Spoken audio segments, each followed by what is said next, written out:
Hello friends, myself Paramveer Singh, Senior Lecturer Mechanical from Government Polytechnic College, Alwar.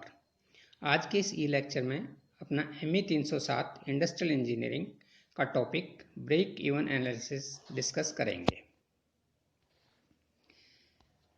क्या है break even analysis?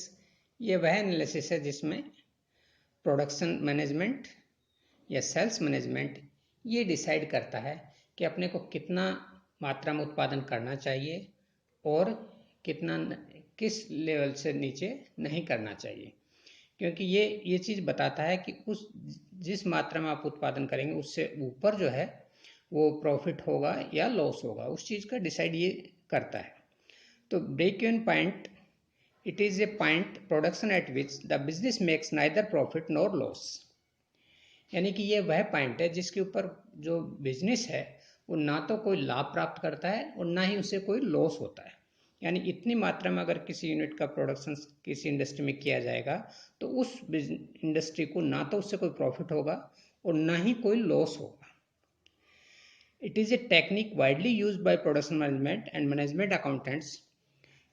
जो production management और management accountants वो इस technique का काफ़ी यूज़ करते हैं।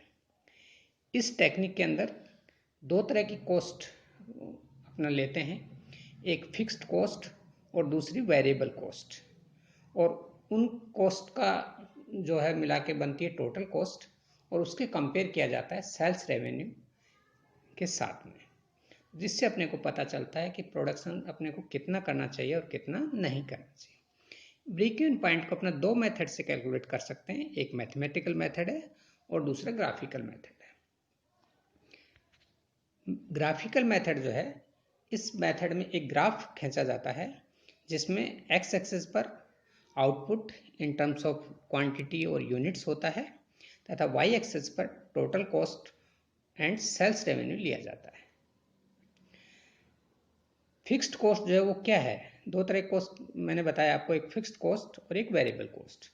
फिक्स्ड कॉस्ट क्या है? फिक्स्ड कॉस्ट वह कॉस्ट है जो कि प्रोडक्शन या सेल्स पर डिपेंड नहीं करती, वो निश्चित है उस इंडस्ट्री पे, वो आएगी ही, चाहे वो प्रोडक्शन एक यूनिट का करे या ना करे और चाहे वो उससे ज़्यादा करे। यानी वह कॉस्ट है जो कि प्रोडक्शन पर निर्भर नहीं करती, सेल्स पर निर्भर नहीं करती, वो कॉस्ट उस इंडस्ट्री पर फिक्स रहती है। ऐसी कॉस्ट को फिक्स कॉस्ट कहते हैं। जैसे कि मान लीजिए आपका जो है ऑफिस का एक्सपेंडिचर है, वो फिक्स है कि आदमी अगर आपने रखे तो उनको देना पड़ेगा सैलरी वगैरह, चाहे उसके बाद प्रोडक्शन हो या ना हो। तो ऐसी कॉस्ट जो कि प्रोडक्शन पर डायरेक्टली डिपेंड नहीं करती, उन्हें अपना फिक्स्ड कॉस्ट कहा जाएगा में लेते हैं। दूसरा वेरिएबल कॉस्ट, ऐसी कॉस्ट जो कि सीधा प्रोडक्शन पर निर्भर करती है, जितना प्रोडक्शन करेंगे उसी हिसाब से कॉस्ट बढ़ती जाती है। जैसे कि मान लीजिए रॉ मटेरियल की कॉस्ट है, तो जितना प्रोडक्शन करेंगे रॉ मटेरियल लगेगा उतनी कॉस्ट उसमें अनुसार ऐड होती चली जाएगी। तो इस तरह से दो तरह की कॉस्ट इस मेथड में ली जाती हैं और इन दोनों कॉस्टों को मिलाने से टोटल कॉस्ट बनती है।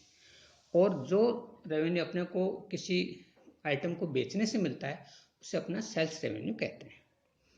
तो ये एक ग्राफ जो है इस पर दिखाया गया है आपको, जिसमें एक तरफ टोटल कॉस्ट ली गई है, दूसरी तरफ आउटपुट लिया गया है। और तो इसमें जो फिक्स्ड कॉस्ट है ये एक्स और एक्सेस के सापेक्ष स्थिर रहती है क्योंकि क्वांटिटी पर निर्भर नहीं करती। दूसरी वेरिएबल कॉस्ट है वो इस बात पर निर्भर करती है कितनी क्वांटिटी का प्रोडक्शन आपने किया है। और इन दोनों को मिलाने से जो कॉस्ट आती है वो आती है टोटल कॉस्ट, जो आपको ये इस ग्राफ के द्वारा बी रेखा के द्वारा आपको दिखाया गया है। तीसरी कॉस्ट है सेल्स रेवेन्यू, यानी प्रोडक्ट के बाद जो आपका आइटम बनता है उसको आप बेचने से आपको कितने कॉस्ट में वो रेवेन्यू जो है प्राप्त होता है, उसे अपना सेल्स रेवेन्यू कहते हैं। उसके लिए ये लाइन जो है एक डाली गई जिस पर सेल्स रेवेन्यू लिखा गया है, आप देख रहे हैं। तो ये टोटल कॉस्ट और सेल्स रेवेन्यू लाइन जिस पॉइंट पर कटते हैं, मिलते हैं, क्रॉस होते हैं, उसी पॉइंट को ब्रेक इवन एनालिसिस कहा जाता है। यानी इस पॉइंट तक अगर आप कोई भी प्रोडक्शन करेंगे तो उसमें कंपनी को ना तो कोई प्रॉफिट होगा ना ही कोई लॉस होगा। लेकिन अगर इस मात्रा से कम प्रोडक्शन कंपनी करेगी तो उससे लॉस होगा, ये लॉस जोन कहलाता है नीचे की तरफ। अगर उस मात्रा से कंपनी ज़्यादा प्रोडक्शन करेगी तो उससे प्रॉफिट होगा, ये ऊपर वाला जोन जो है प्रॉफिट जोन कहलाता है। तो इस एनालिसिस के द्वारा कंपनी ये डिसाइड कर पाती है कि उससे कितनी मात्रा में जो है वो प्रोडक्शन करना चाहिए ताकि कंपनी को प्रॉफिट हो सके और कितना प्रॉफिट हो जाती है वो उस चीज़ का डिफरेंस इस ग्राफ से पता चलता रहता है, तो उसी हिसाब से वो प्रोडक्शन अपना कर सकते हैं। मैथमेटिकल जो मेथड है उसमें जो फॉर्मूला है वो ये है कि इसमें फिक्स्ड कॉस्ट को डिवाइड किया जाता है sales revenue minus variable cost से। तो जो प्राप्त होता है वो इन टर्म्स ऑफ कॉस्ट होता है, अगर यूनिट्स में लेना चाहते हैं तो इन टर्म्स ऑफ इनको यूनिट ले सकते हैं। तो इन दो मेथड से अपना ब्रेक इवन पॉइंट जो है उसको ज्ञात कर सकते हैं। और इसी के